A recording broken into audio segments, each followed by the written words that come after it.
En virage cette semaine, on fait l'essai du Toyota Tundra 2024. Martin Danjou vient nous parler du Salon de l'Autosport. On s'est déplacé au 30e anniversaire de pièces d'auto à Alain Côté. On poursuit nos chroniques avec des harnais pneumécaniques ainsi que Silverwax. Tout cela en virage dans un instant.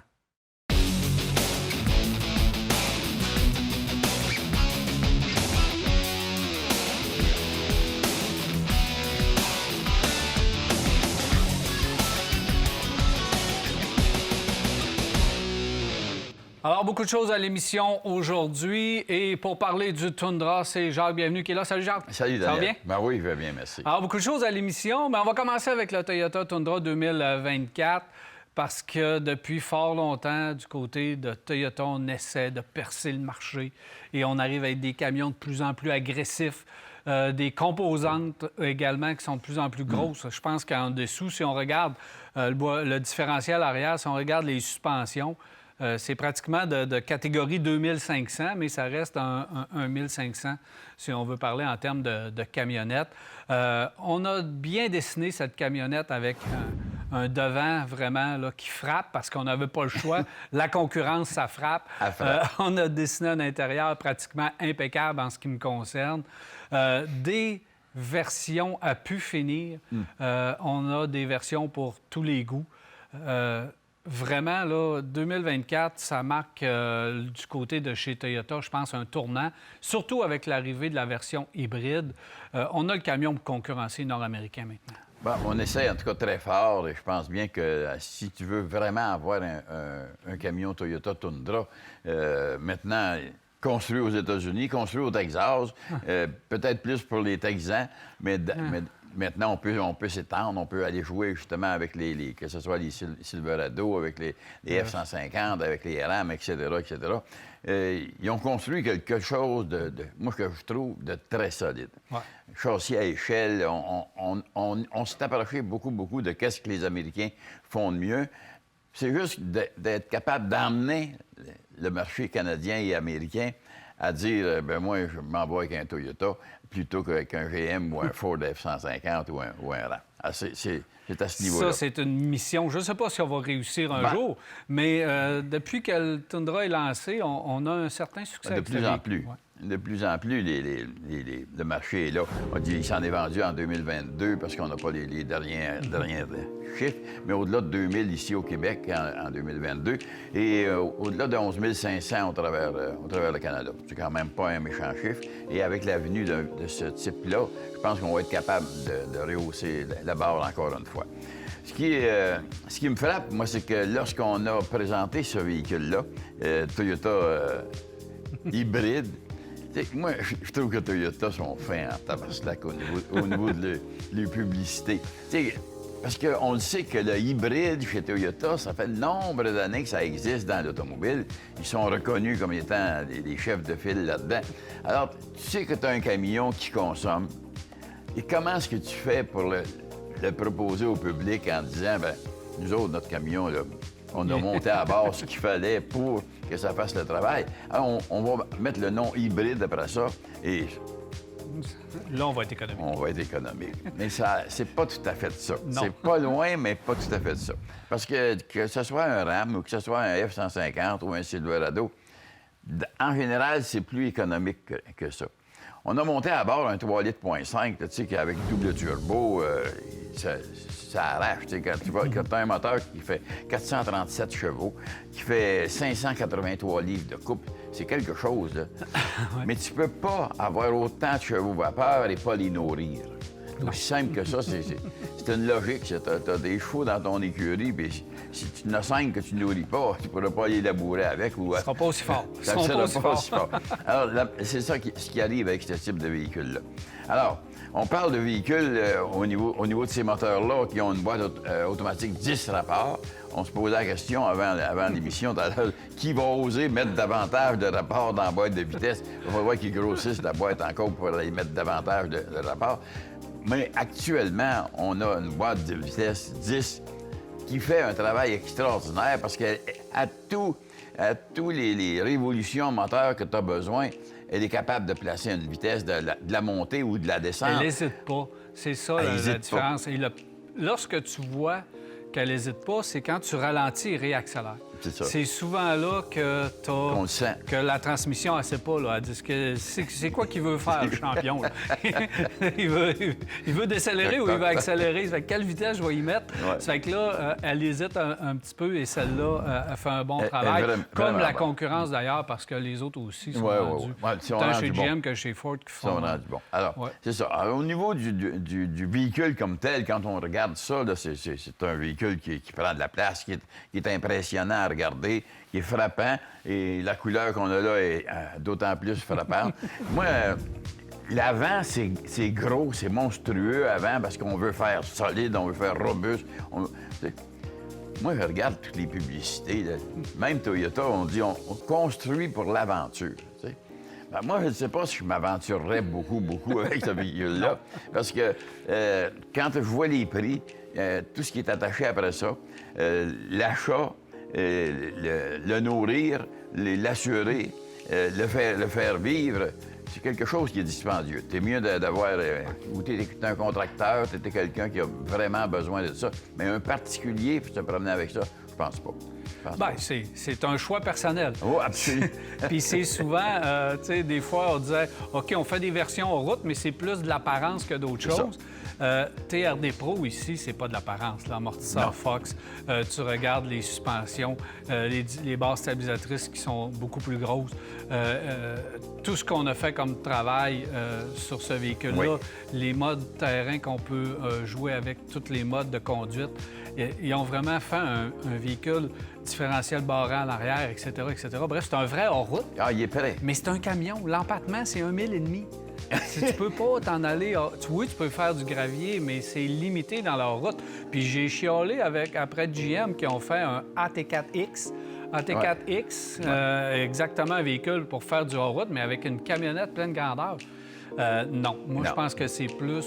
Aller pas trop loin, mais c'est capable d'y aller. Ce qui m'a surpris, c'est quand j'ai vérifié au niveau de la longueur des véhicules.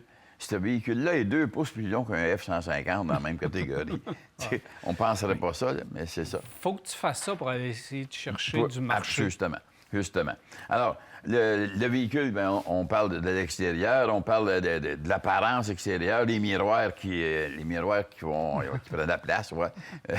Si tu veux accrocher quelque chose en arrière, tu vas justement pouvoir bien voir qu'est-ce que tu as en arrière de prix. Une autre chose que je remarque, c'est que les décorations noires, moi, je trouve qu'il pourrait être plus de qualité ou sortir, je ne sais pas, pour avoir une apparence qui a de l'air plus robuste après ce type de véhicule-là.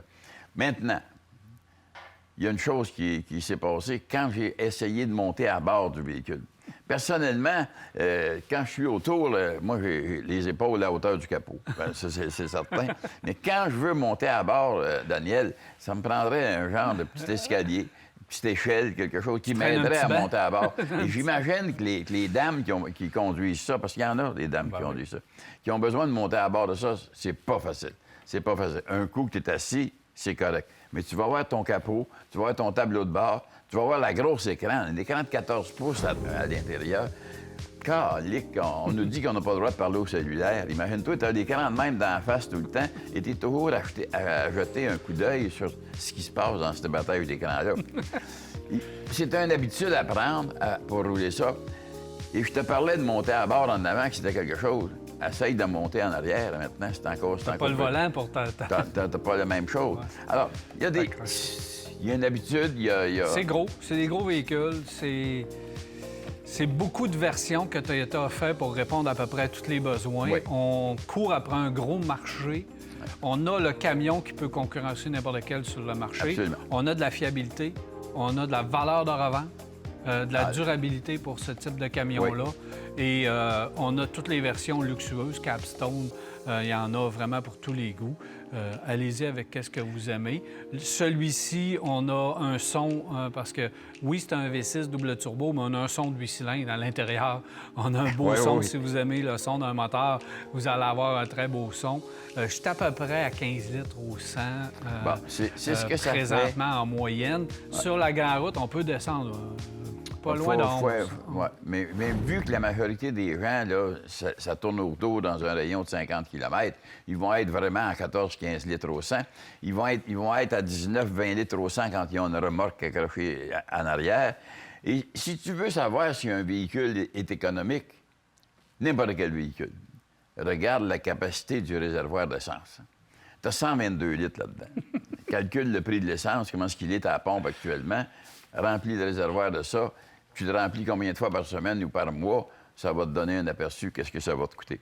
Alors, moi, je n'achèterais peut-être pas ce modèle-là si j'avais besoin d'un camion. J'irais dans un Tundra, mais moins équipé, moins haut, qui me permettrait aussi d'avoir du plaisir.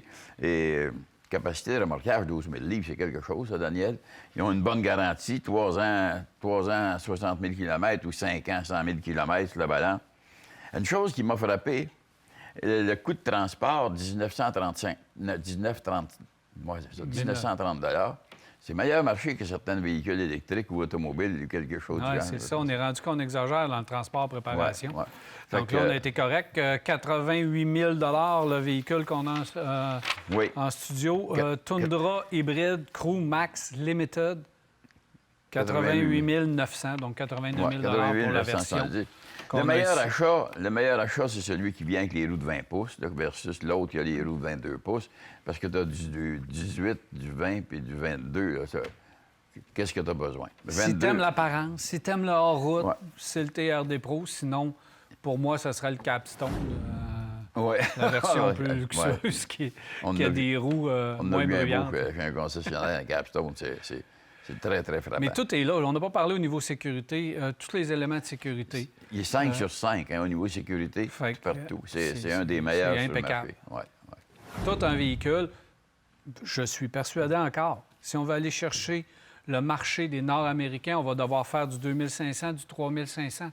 On n'aura pas le choix. C'est probablement ça que les Américains veulent et attendent pour vraiment percer le marché et essayer de concurrencer un peu Ford et GM. Merci, Jacques. Merci beaucoup. Plaisir. Alors, un voleur s'arrête à virage et au retour, on parle du Salon de l'Autosport. Restez là. Car Expert, l'expert carrossier, vous a présenté cet essai routier. Car Expert à la fine pointe de la carrosserie.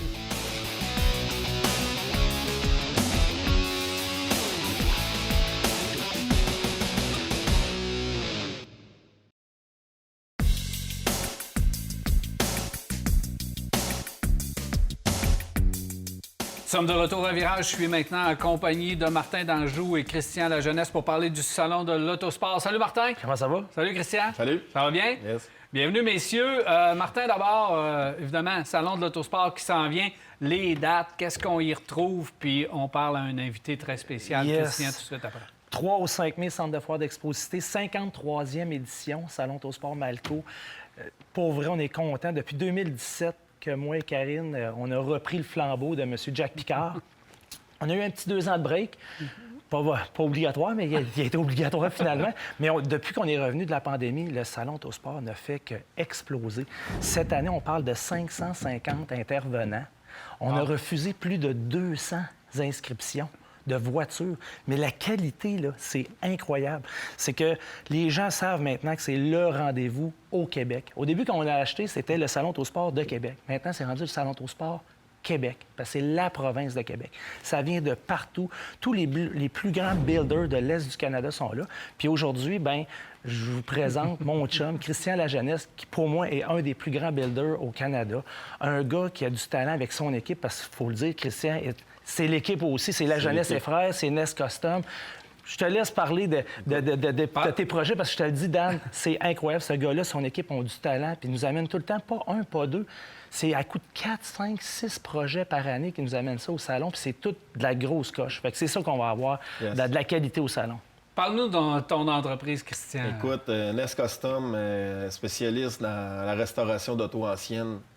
J'ai la meilleure équipe. Tous des gars avec les cheveux blancs comme ça. On a un peu de jeunes au travers, mais tous des gars d'expérience. Écoute, on fait des voitures vraiment superbes. On a des beaux mandats. Cette année, on apporte encore... j'apporte une ou deux autos qui ont déjà été présentées au Salon de l'Auto. mais dont le camion de François Paradis, que tu Oui, connais très le bien. hauler, le Dodge hauler. La remorqueuse vintage Dodge avec mon vieux dragster dessus, ça va faire de Ça quoi va être écœurant. de spécial. Puis nos deux vedettes, là, on est en train de finir un magnifique Chevelle 72 convertible. Golf Green, une couleur qu'on voit pas souvent. Une voiture là, vraiment restaurée par-dessus, par en dessous, chromée à grandeur. Christian, comment ça fonctionne pour ceux qui ne connaissent pas ça vraiment? Moi, j'ai une voiture antique ou je veux avoir une voiture, je veux la faire restaurer. Qu'est-ce qu'on fait? Est-ce qu'on va te voir avant d'acheter la voiture pour ne pas acheter n'importe quoi? Tu vas nous conseiller sur la voiture à acheter, puis tu vas nous dire, attention, là, tu t'embarques dans quelque chose qui coûte X. Comment ça fonctionne? C'est sûr, là, Daniel, écoute, le best, c'est comme tu dis, c'est si la voiture n'est pas déjà achetée, il faut aller l'acheter avec des professionnels. OK. Parce que ça fait toute la différence dans le prix de la restauration. Tu sais. L'année, le match number. Oui, mais il y a ça aussi, la valeur qu'elle va avoir après, mais aussi la condition du véhicule. Tu sais, les yeux d'un carrossier, c'est pas pareil comme Monsieur Tout-le-Monde. Tu sais, des fois, là, les autos, ils ont l'air super belles, mais quand on va les déshabiller, enlever toute la peinture puis aller jusqu'au métal, bien, ça peut faire des différences de l'ordre de 20 000, 30 000, 40 000 de plus là, pour un auto qu'il va falloir changer les planchers puis presque toute la tôle du véhicule. Donc là, tu dis, on s'embarque pas là-dedans. C'est ça. Si OK. c'est un auto qui est déjà propriétaire, tu sais, 50 des projets qu'on fait, c'est des valeurs sentimentales. Tu sais, c'est OK. des voitures qui coûtent pas mal plus cher à faire que la valeur valeur. du véhicule quand on va avoir fini. OK. Puis on le voit, nous autres, quand les gens nous appellent pour s'inscrire au salon, il y en a plein que c'est ça. C'est soit c'est des builders professionnels qui nous amènent leur véhicule, comme Christian, comme d'autres, pour le Great 8, parce qu'on a un Great 8 avec les tourneaux service de pneus, que c'est le best of the show, là, le char que les juges votent, que c'est le plus hot. Puis c'est comme il dit, c'est refait de A à Z, sans dessus-dessous, en dessus-dessous, partout. C'est comme s'il sortirait du showroom, finalement. Exact. Puis l'autre, c'est la nostalgie. Une personne d'un certain âge, que ça a été son premier char, qui l'a restauré, puis que là, il vient nous ça. le présenter au salon. C'est peut-être pas la bonne année, le bon match. Lui, il s'en fout. Lui, Exact. il va manger de la crème C'est molle son avec sa coup de belle cœur. Monique le dimanche après-midi, puis lui, il vient nous C'est le dans cette présenter. voiture-là qu'il a demandé sa femme en C'est ça. mariage. Et Puis peut-être là, d'autres choses. Ça n'a pas de prix aujourd'hui. Ben, c'est ça. Christian, toi et ton équipe, vous êtes dans les rares à avoir pris une voiture, la restaurer et l'amener jusqu'à Barrett-Jackson, l'encan de réputation internationale Exact. maintenant. C'est pas n'importe qui peut se rendre là. Qu'est-ce que ça prend pour faire une restauration qui s'en va jusqu'à Barrett-Jackson? Écoute, c'est sûr qu'à Barrett-Jackson, il y a des autos de toutes les qualités. Tu sais, il y a des autos, parce que c'est toute la semaine, tu sais, l'encan. Ouais. Fait que, tu sais, il n'y a pas vraiment de critères spéciaux pour aller à Barrett-Jackson. C'est plus les critères pour la bonne journée, passer Exactement. la bonne journée. Pour passer le vendredi ou le samedi soir prime time, là, ça prend des critères, ça prend une voiture d'exception. Tu sais. Puis, écoute, dans notre véhicule de business de Nest Custom, on a 3 véhicules qui ont été à Barrett-Jackson. Les 3 véhicules ont passé le samedi. Dont mon Hey, Chevelle, Ben oui, c'est le premier. mon Chevelle Ben oui, j'étais allé, 67. ben oui, j'étais là. Martin était même assis dans le véhicule, il m'a envoyé Sur une stage. vidéo. J'ai réussi à embarquer dans l'auto, Ah sur oui? stage, pas de badge. C'est ça. Moi, j'ai mon accréditation ESPN Canada. Je passe partout. Mais pas d'accréditation. Puis, Wow! Ça, c'était Les 2 derniers véhicules qu'on a apportés électrifiés, écoute, c'est 2 voitures spectaculaires, magnifiques. Ça a été des belles expériences, sérieusement. Bien, j'espère. Si quelqu'un a une voiture, justement, sentimentale ou encore on veut aller un petit peu plus loin, comment est-ce qu'on fait pour te rejoindre Écoute, pour faire Nest Custom, démarrer notre projet? nestcustom.com, facile. On est sur Facebook. Je publie assez souvent des photos, des vidéos de nos projets. Christian La Jeunesse aussi, facile à trouver sur Facebook. Salon Autosport, On un des plus gros communique. kiosques avec un des Salon plus gros de kiosques. l'Autosport, on Tu va veux être venir le présent voir. là, avec 7 véhicules au total.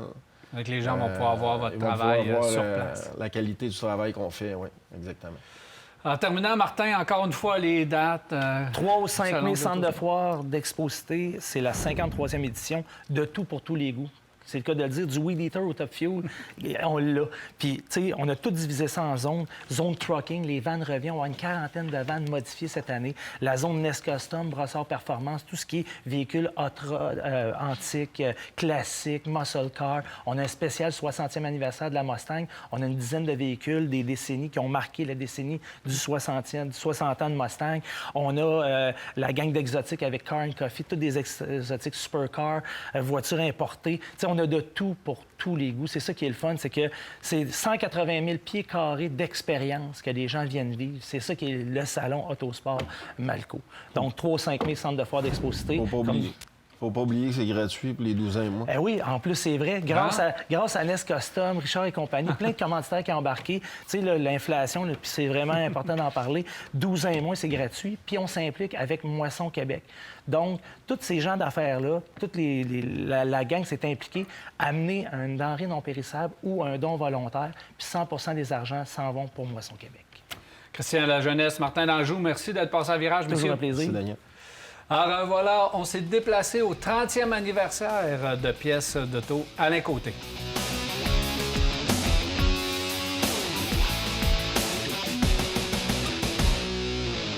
Nous sommes présentement à l'Expo Vente VIP 2024 de pièces d'auto Alain Côté, spécial 30e anniversaire. Et j'ai la chance d'avoir le grand patron de pièces d'auto Alain Côté, Monsieur Alain Côté. Bienvenue à Virage. Bonjour, merci beaucoup, Daniel.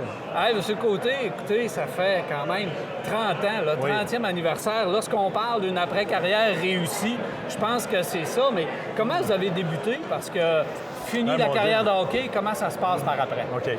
Bien, une fois la carrière finie, c'est sûr que ça prend des contacts aussi, là, tu sais. Fait que le gars avec qui j'avais beaucoup d'affinités, il m'avait coaché, c'est drôle, parce que Junior B à Montjoli, dans le temps, c'était Pierre Piché, qui était chez Traction. Et puis c'est lui qui m'a fait rencontrer Marcel Dionne en même temps. Et puis, fait que c'est ça. Fait que, moi, j'ai commencé en 90 avec UAP Napa. J'ai été représentant. J'ai été représentant pour Dédié dans le temps, qui était... ça existe encore, d'ailleurs. Fait qu'on a parti avec l'outillage puis les batteries, tout ça. Fait que je représentais les produits maison de Napa. Fait que c'est comme ça que j'ai commencé. Puis en 94, il y avait un magasin à l'Entrepôt de Québec qui avait fermé en 86, puis il m'avait demandé de le réouvrir, si tu veux, en 94. Puis j'ai accepté le défi. Puis on est parti avec, en 94, au mois d'avril, avec 5 employés. La première journée, c'était 5 employés. La deuxième journée, il y en avait déjà 6 parce que on était plus capable. Il y avait déjà trop de travail. On avait beaucoup de travail, fait que c'est ça. Puis on a commencé comme ça, puis ça a monté tranquillement. La première... Jusqu'à tout près de 100 employés maintenant, là. On a 94. Fait que c'est vraiment...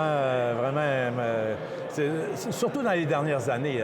Depuis que Mathieu est rendu avec nous, là, avec moi. Là. Je voulais y arriver parce qu'au début, on a des bons partenaires. Donc, vous avez travaillé avec des bons partenaires tout au long de ces 30 ans. Oui. Bien sûr, dans le marché, vous êtes connu, donc ça l'a aidé un petit peu. Absolument. Et là, déjà, il arrive la relève. Oui. Et là, l'auto électrique, presque un petit peu en même temps. En même temps, c'est Alors, ça. ça fait beaucoup d'affaires en même temps, mais là, vous êtes chanceux d'avoir la relève. Excessivement chanceux d'avoir de la relève. On est... regarde, moi, j'avais un partenaire d'affaires, Pierre Savoie, qui était là. Puis Pierre, on s'entendait super bien, ça allait super bien ensemble, puis tout ça. Puis à un moment donné, il voulait prendre sa retraite. Puis j'ai cherché un partenaire d'affaires à quelque part à un moment donné, puis les conditions n'étaient pas là. La façon de procéder, ça ne marchait pas. C'était pas à mon goût non plus. Fait que finalement, Mathieu est arrivé, puis comptable agréé de sa formation, m'a dit « Regarde, moi, ça m'intéresse. J'ai tant d'argent à mettre, telle affaire, tout ça. » J'ai dit « Parfait, c'est super, Colin, on y va. » Puis on embarque ensemble, puis c'est le même ça a commencé. Dans les pièces d'auto, bon, c'était du traditionnel à venir jusqu'à il n'y a pas tellement longtemps. L'auto électrique vient... je ne sais pas si vous aviez vu ça arriver à votre tout début, mais là, l'auto électrique vient un peu changer les choses dans le monde de la pièce. Ben oui, ça va être une révolution, c'est sûr, absolument. À quelque part, puis toutes les compagnies se dirigent dans cette direction-là.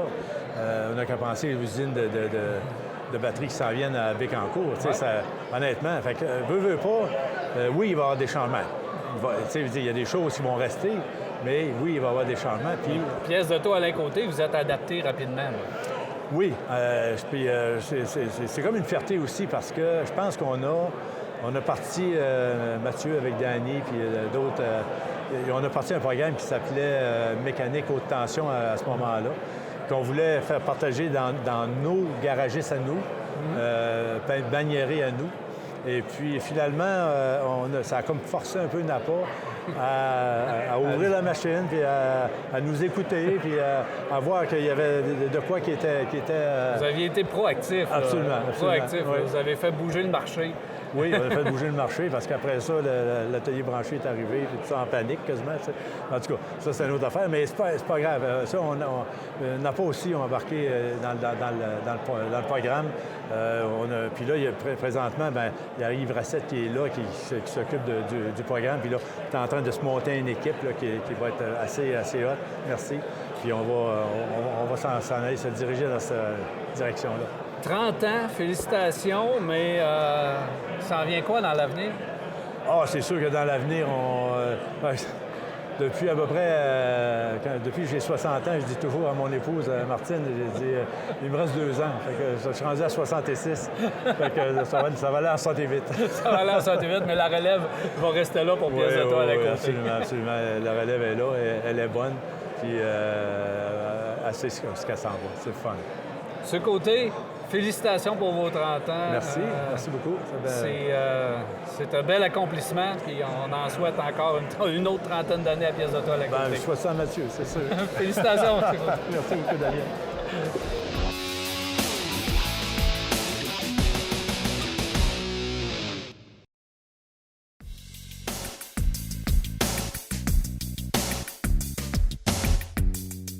Ce volet esthétique vous est présenté par Silverwax. Silverwax, des produits de haute qualité, conçus, fabriqués et testés au Québec.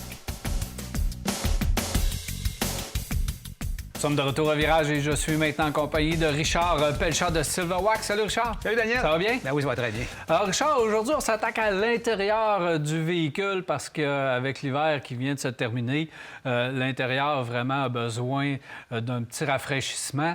Et tu as les produits qu'il faut pour qu'on puisse remettre le véhicule à l'état neuf. Alors, avec quoi qu'on commence, Richard? On commence, première chose, c'est les tapis. Hein? Tu regardes là, Ouais, ça, c'est... le fameux les fameuses taches de sel là, qui sont un petit peu partout, ces tapis, que ce soit sur le petit tapis ou tout le tour à l'extérieur, il faut les enlever. Puis ça, c'est vraiment, vraiment important. C'est facile à enlever. Tout ce qu'on a besoin, c'est un nettoyant pour taches de sel. Ce qui est le fun dans ce produit-là, c'est pas un nettoyeur en soi, c'est un produit qui va neutraliser le sel. Ça veut dire que le calcium qu'il y a sur le tapis va complètement partir. Puis l'opération pour le nettoyer, c'est vraiment, vraiment simple. Tout ce qu'on a à faire, c'est qu'on vaporise le produit dessus, on le brosse et il faut en mettre assez. Si on en a épais... Faut imbiber. Faut imbiber. Souvent, les gens vont mettre 2-3 sprays. C'est pas assez. Le produit va travailler, il va en faire une partie, mais pas au complet. Fait qu'on imbibe, on le fait rentrer bien comme du monde. Et puis, après ça, ce qu'on fait, c'est si on a un aspirateur à l'eau, on envoie un petit peu d'eau puis on aspire. Sinon, si on n'en a pas, on prend un linge mouillé, humide, puis on essuie tout ça pour neutraliser le produit. Puis tout va partir facilement. Donc ça, c'est la première étape, puis c'est la plus importante. Puis c'est la plus dérangeante aussi, les taches blanches. Une fois que c'est fait, qu'est-ce qu'on fait? J'ai amené la deuxième chose pour ceux qui veulent nettoyer leur banc. Là, les bancs, hein, à un moment donné, on s'est assis tout l'hiver, on avait de la glace, on avait de la neige, les bancs ont mouillé, ils sont en tissu, ou des fois, on a des enfants qui ont fait des taches sur les bancs. J'ai amené un produit pour nettoyer les bancs ou les tapis à sec. C'est une mousse à sec. C'est vraiment, vraiment simple. Tout ce qu'on a à faire, c'est qu'on prend le produit, on l'envoie directement sur le banc. On le frotte exactement avec le même type de brosse, une brosse quand même assez raide. On le frotte. Et on fait tout simplement l'essuyer avec un linge humide. C'est tout ce qu'on a à faire. Le banc, il revient très, très beau. Les tapis aussi. Mais c'est pour nettoyer le tapis, c'est pas pour enlever le sel et le calcium.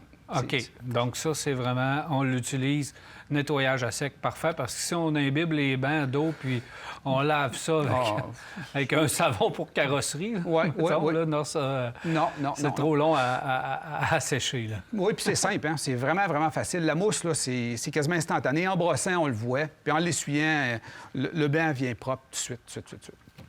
N'importe quel type de tissu. N'importe quel type de tissu, tout simplement. Fait que tout ce qui est en tissu, on y va, puis on nettoie. On peut même nettoyer du suède avec ça sans problème, s'il y en a qui ont En du plus? suède. Ah. Oui, OK. absolument. Autre intérieur, là, c'est les cuirs? Non, bon, on peut parler des cuirs, tiens. On y va avec les cuirs. Ceux qui ont des bancs en cuir, même chose. Hein, ils ont eu de la glace, ils ont eu de l'eau. Là, on voit souvent même des cernes. Il y en a qui font des cernes. Au niveau des cuirs, vraiment simple. On prend le nettoyant pour le cuir, encore avec la brosse. Je pense que le plus facile à nettoyer dans une voiture, c'est des bancs en cuir. C'est pas compliqué. C'est ce qui fait le plus peur.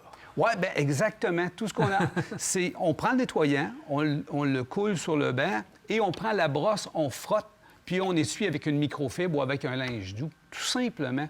Nettoyer un banc, admettons le siège, ça prend 1 minute. C'est pas compliqué. Okay. Ça nettoie extrêmement bien. Par contre, après ça, il faut le retraiter. C'est vraiment, vraiment important. Sinon, bien là, souvent, on va voir le cuir, il va craquer, il va être plus terne un petit peu. On le réhydrate. Tout ce que ça prend, c'est un petit produit simple, un reconditionneur pour le cuir. On prend un applicateur, on en met une couche mince sur le cuir, on le laisse pénétrer 10 à 15 minutes et après, on essuie le surplus. C'est tout ce qu'on a à faire. Simple, simple comme ça. Puis là, il ne faut pas avoir peur parce que le cuir, ça change de couleur quand on le traite. Et c'est ça qui fait un peu peur. Là. Est-ce que tu suggères de faire des tests? Bien, si votre cuir... Les nouveaux cuirs sont très solides. Okay. Si vous avez une voiture récente, 99 des chances, il n'y arrivera rien. Par contre, si on a une voiture qui est plus âgée un petit peu, à ce moment-là, ton idée de faire un test, c'est parfait. Tout ce qu'on a à faire un test, c'est qu'on prend le nettoyeur, on va où est-ce que le cuir est dissimulé, et on frotte avec la brosse. On prend un linge blanc, on le frotte, puis si la couleur du cuir, mettons qu'on a des bancs rouges au pire, puis qu'on voit que le rouge vient, on ne touche pas à ça. OK. Là, on passe juste un petit linge humide dessus, puis on ne met pas aucun nettoyeur dessus, c'est pas compliqué. Un protecteur à ce moment-là? On peut le protéger, ça va faire du bien. Puis en mettant le protecteur, si on l'essuie tout de suite, ça va nettoyer un petit peu aussi. Il ne faut pas se le cacher. Mais faut pas... si les bancs, les cuirs sont âgés, il faut faire un petit test, c'est certain. OK. On s'attaque à l'habitacle? L'habitacle. Vraiment important. L'habitacle, on le sait, c'est du plastique. Mais aujourd'hui, il y a tous des écrans partout. Puis, tu sais, là, tu as différents types de plastique. Juste dans une voiture, il peut y avoir 25 sortes de plastique différents. Oui, du plastique, du fibre de carbone, des imitations de bois, du bois. Il y en a de toutes les sortes. Des petits revêtements de plastique très, très minces là, qui donnent de la brillance. La chose à ne pas faire, prenez pas un produit domestique pour nettoyer l'intérieur de votre voiture. Souvent, on voit la petite vitre de l'odomètre qui commence à blanchir quand on a le soleil qui plombe dedans. Ces produits-là sont faits pour être utilisés à la maison. À l'intérieur, les plastiques, c'est extrêmement fragile. Ça prend un produit qui est neutre, ça prend un produit qui est doux. À ce moment-là, nous autres, on a le nettoyant pour l'habitacle. C'est un produit qui endommage absolument rien. Tout ce qu'on a à faire, c'est qu'on vaporise le produit sur le linge ou sur la partie qu'on veut nettoyer et on frotte tout simplement. On n'a même pas besoin de le rincer avec ça. Ça, c'est la beauté de la chose. Et si des fois, on nettoie des endroits puis on n'est pas capable d'aller essuyer, ça ne change rien. Le produit n'endommagera pas, il ne laissera pas de résidus blancs. OK, ça, c'est bien important. Donc, on n'a pas besoin d'aller tout dans le fin fond des petites craques dans les bouches d'aération. Là. Exactement. Ça ne laissera pas de traces. Puis j'ai amené une petite brosse. Il y a des endroits qu'on n'est pas capable, trappes de ventilation. Des fois, aujourd'hui, avec les écrans cathodiques, on a de la misère à aller en arrière ou des choses comme ça. Une petite brosse extrêmement douce qui est faite pour les intérieurs. Fait que, écoute, j'adore ça, moi. Je pense que c'est important de s'acheter des petites brosses au passage, Richard, pour faire les intérieurs. Oui, ça prend ça. Aujourd'hui, si on veut faire une finition parfaite, là, ça prend ça. Bien entendu, on l'a nettoyé. Il faut le protéger. Protège du soleil. Ça prend un protecteur pour l'intérieur, tout ce qui est les plastiques, les vinyles. À ce moment-là, je recommande ça parce qu'on le sait, les rayons du soleil vont blanchir le tableau de bord, vont complètement assécher les plastiques. À ce moment-là, le protecteur d'intérieur, c'est le produit. Et tout ce qu'on a encore besoin, c'est un petit applicateur vraiment simple. On le vaporise dessus, puis on l'étend. Puis ça donne un aspect neuf. C'est ça qui est intéressant. Ça ne sera pas brillant. C'est antistatique, fait que la poussière n'ira pas coller sur le tableau de bord si des fois on baisse les vitres. À ce moment-là, c'est vraiment parfait pour ça. Autre étape, justement, est-ce qu'on s'attaque aux vitres? On est rendu aux vitres. Là, on nettoie, l'intérieur est fait, les tapis sont faits. Les vitres, nettoyant à vitre, regarde, c'est vraiment, vraiment intéressant. Mais une partie du secret dans le nettoyeur à vitre, c'est le linge. J'ai amené justement un micro-vitre, que ça s'appelle. C'est un linge, c'est une microfibre, mais faite spécialement pour les vitres. C'est extrêmement mince et ça nettoie parfaitement. À ce moment-là, ce que je recommande, c'est toujours d'avoir 2 linges. Il y en a un avec lequel on vaporise le produit sur la vitre, on le lave, et avec l'autre qui est complètement sèche, on ressuie une deuxième fois avec ça. À ce moment-là, la vitre, elle va être parfaite. Parce que souvent, on voit qu'il reste un petit film blanc. Puis là, on se Souvent, dit- moi, tout le temps. Ouais, ben, Je suis content que j'ai découvert ça, là, Ouais. mais c'était tout le temps ça. Et là, dès que commence à faire noir un peu, tu le vois encore davantage, là, toutes les traces que tu as laissées dans le pare-brise ou dans les vitres. Oui. Fait que ça fait un superbe travail. Le secret est là. Puis la petite touche finale, j'ai amené un petit désodorisant. Quelqu'un qui veut laisser une bonne odeur dans le véhicule, rafraîchir un peu le véhicule. J'ai un petit désodorisant qu'on envoie sur les tapis. On laisse ça, puis ça dure pendant des semaines, tout simplement. C'est simple comme bonjour. Combien de temps faire l'intérieur d'un véhicule, Charles? Bon, le plus long, ça va être d'enlever les taches sur le tapis, hein, le sel. Si vraiment on en a beaucoup, c'est le plus gros. Mais un coup que ça, c'est parti, 20-25 minutes, c'est fait. Là. Puis toutes les étapes sont faites. Les cuirs, c'est très rapide. Les bancs, ça se fait aussi facilement. Honnêtement, là, garde, au pire, au plus long, une demi-heure, là, normalement, c'est fini. Richard Péchotte, Silverwax, merci beaucoup d'être passé à Virage. Ça fait plaisir. Alors voilà, on s'arrête et au retour, on se déplace chez Desharnais Pneus-Mécaniques. Restez avec nous.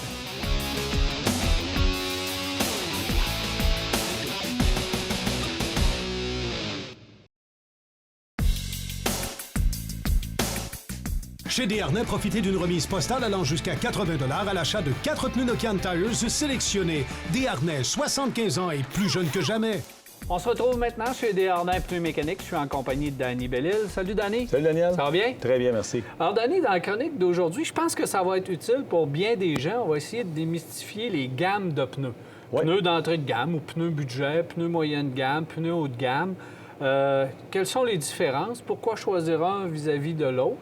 Alors, tu vas nous démystifier tout ça.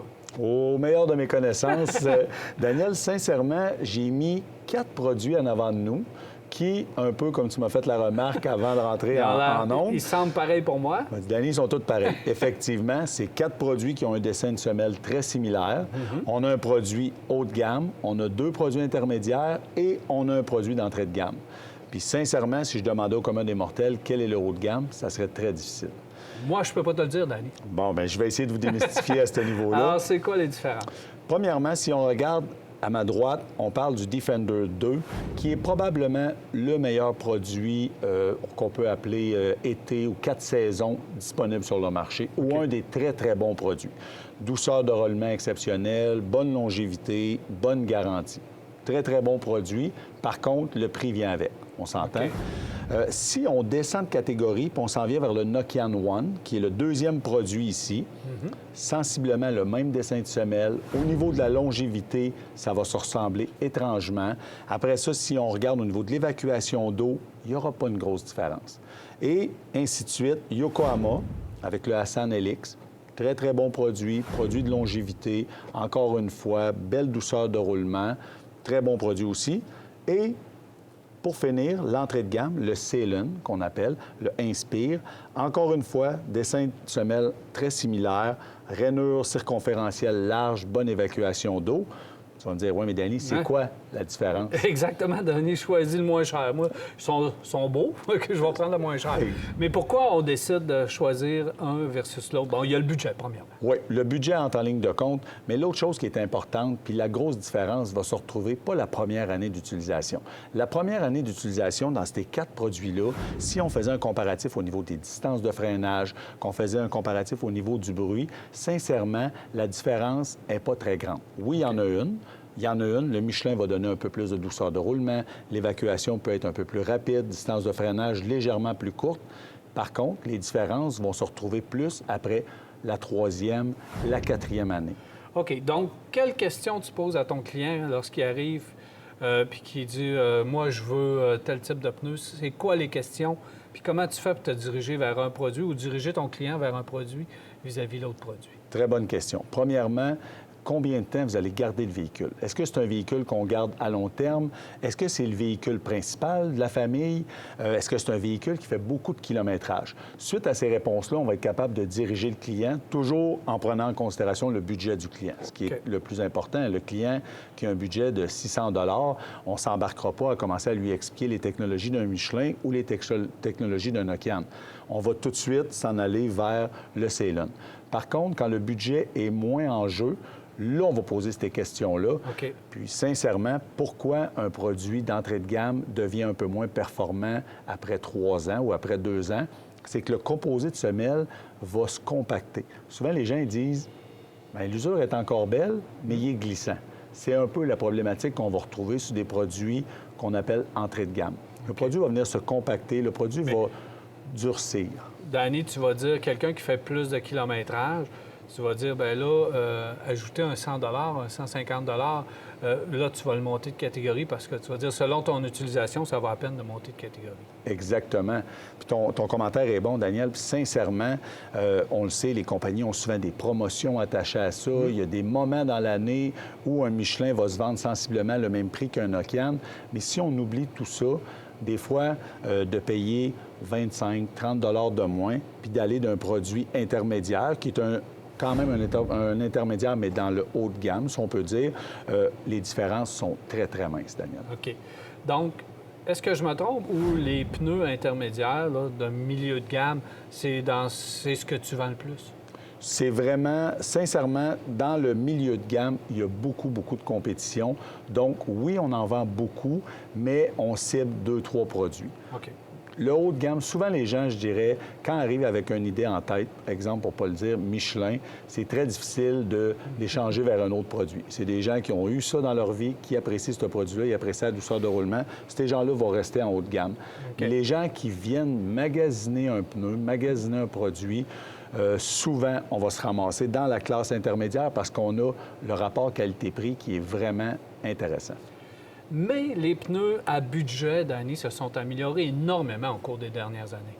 La construction est incroyable. Sincèrement, si on prenait le temps d'analyser la construction très en détail d'un Ceylon versus un Yokohama, un Nokian et même un Michelin, sincèrement, Daniel, il n'y a plus des lunes de différence. C'est des produits qui sont faits avec des moules à section. C'est des produits que la finition est belle. Il n'y a plus de caoutchouc qui dépasse comme dans le temps, ces choses-là. Sincèrement, pour prendre Ceylon comme exemple, c'est une compagnie qui fabrique des machines de fabrication de pneus.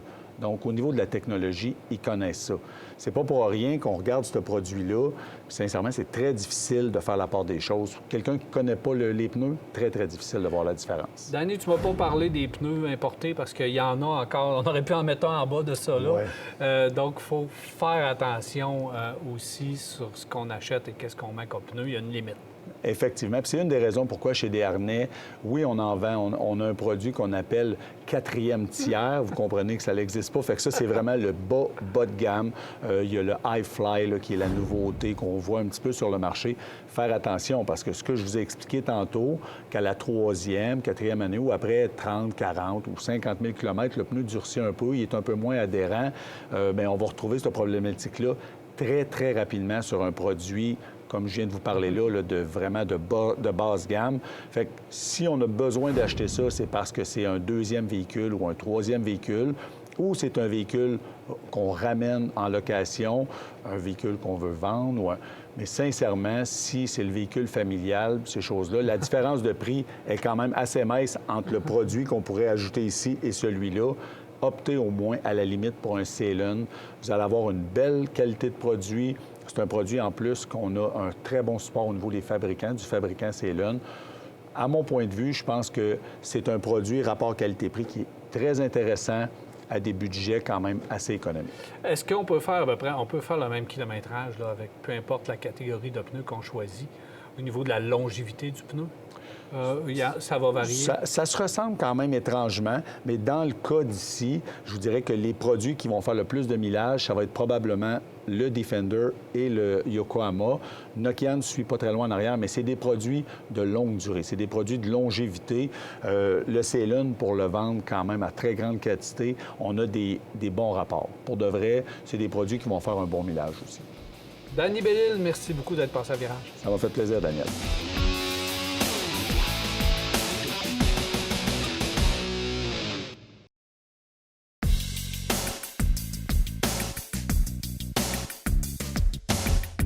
Voici de retour 670-9078, poste 230 ou encore virage à telemac.tv ou via notre Facebook. C'est les façons de nous rejoindre, nous poser vos questions.